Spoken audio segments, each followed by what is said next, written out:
Olá, meus queridos e amados irmãos. Em Gênesis capítulo 2, versículos 8 e 9, está escrito o seguinte: E plantou o Senhor Deus um jardim no Éden, na direção do Oriente, e pôs nele o homem que havia formado.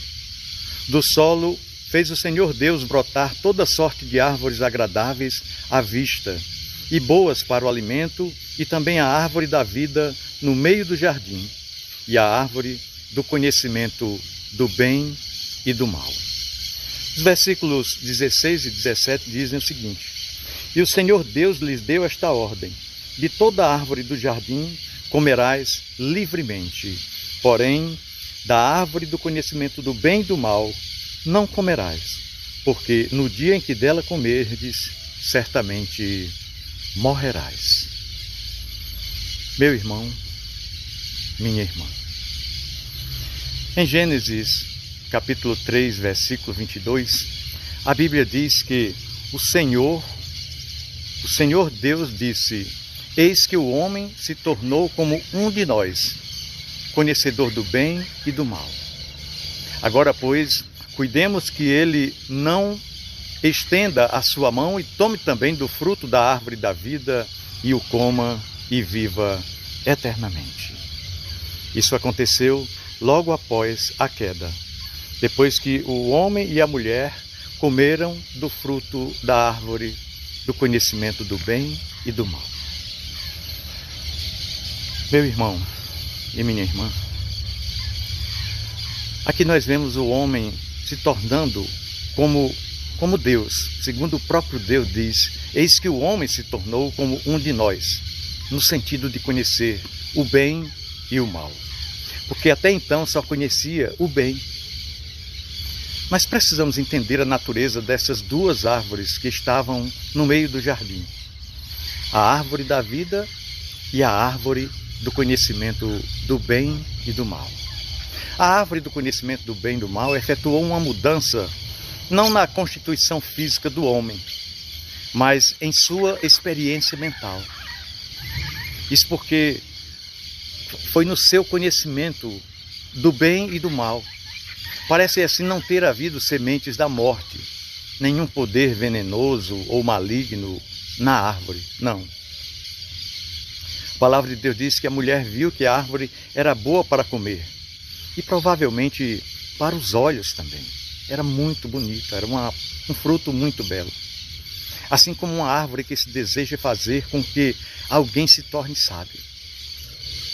Tampouco parece que a virtude de tornar sábio, o ponto de participar das distinções morais, esteja na digestão de seus frutos quando recebidos no estômago. O efeito natural da comida está no corpo, não no entendimento. O efeito moral residia antes na conduta do homem em relação à árvore, como algo proibido. O Senhor havia proibido. O Senhor pôs essa restrição: desta árvore não comereis. E o resultado de sua conduta, seja no caminho da desobediência ou desobediência ao mandamento divino, era o conhecimento do bem e do mal. Se o homem tivesse obedecido, teria chegado a esse conhecimento de maneira legítima, não atropelando as coisas, não atalhando os procedimentos, pois ele teria percebido que a desconfiança de Deus e a desobediência à sua vontade, como eram apresentadas externamente à sua opinião nas sugestões do tentador, eram más, e que a confiança e a obediência experimentadas internamente em si mesmo, desafiando essas sugestões da parte da serpente, eram boas, sim. E esse era o germe do conhecimento do bem e do mal. Mas desconsiderando a injunção expressa de seu Criador com relação a essa árvore, ele alcançou o conhecimento do bem e do mal de uma maneira ilegal e infelizmente fatal, porque gerou separação, gerou morte espiritual.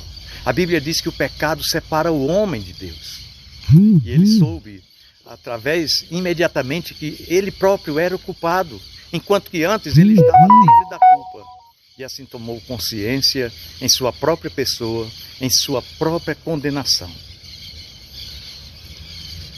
Condenação esta do bem e do mal como qualidades distintas e opostas também. Meus queridos irmãos, essa visão da árvore, ela está em consonância com todas as sugestões das Sagradas Escrituras. Primeiramente, os termos em que é proibido são da árvore do conhecimento do bem e do mal. O Senhor disse, dela não comerás, porque no dia em que dela comerdes, certamente morrerás. Aqui é importante ressaltar a consequência que é apontada como fluindo da ingestão dela.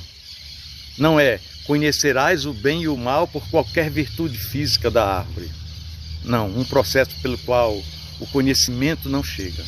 Mas o Senhor diz muito claramente, certamente morrerás. Ora, este não é um resultado físico do fruto recebido no sistema, já que o homem não morreu séculos depois, mas um resultado penal de fato, a terrível sanção daquele mandamento divino pelo qual a provação do homem deveria ser cumprida. Segunda coisa que eu gostaria de destacar aqui é que os pontos destacados pela serpente, quando começou a dialogar com Eva, têm o mesmo efeito. Sugere que Deus não havia dado permissão para comer todas as árvores do jardim, quando na verdade isso não aconteceu. Houve a restrição de apenas uma árvore. Havia alguma reserva, sim. E essa reserva era uma lesão ao homem, que ele nega que a morte seja a consequência de comer a árvore reservada e afirma que benefícios especiais, como a abertura dos olhos e ser Deus no fato de conhecer o bem e o mal, seguiria. E assim o homem caiu em pecado. Em ambas as afirmações há equívocos. A morte não é de fato algo natural, não. Mas é a consequência legal da desobediência a uma ordem, a uma determinação que o Senhor havia estabelecido no capítulo 2 de Gênesis. Os olhos de ambos foram abertos e eles se tornaram como Deus, no sentido de conhecer o bem e o mal.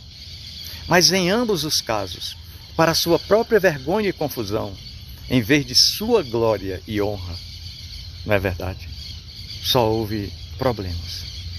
Eles viram que estavam nus. Essa foi a primeira consequência. E envergonhados e com medo. Eles conheciam o bem e o mal, mas eles sabiam que o mal estava presente, né, com eles, e que o bem lhes havia partido. Agora só ficava o mal. O terceiro ponto, irmãos, trata-se que na entrevista de Deus com os culpados também está de acordo com a mesma opinião. A pergunta para o homem é: quem te disse que você estava nu? Né? O Senhor perguntou: comestes da árvore da qual eu te ordenei que não comesse? Então, vejamos aqui o teor dessa pergunta que Deus faz a Adão, né? Quem te fez saber que você estava nu? Não é. Você já comeu da árvore do conhecimento do bem e do mal? Mas do que eu te ordenei que não comesse, pelo qual é indicado que não o caráter físico da árvore, mas o caráter moral da ação, é o objetivo do interrogatório. Deus estava questionando isso, a questão da desobediência.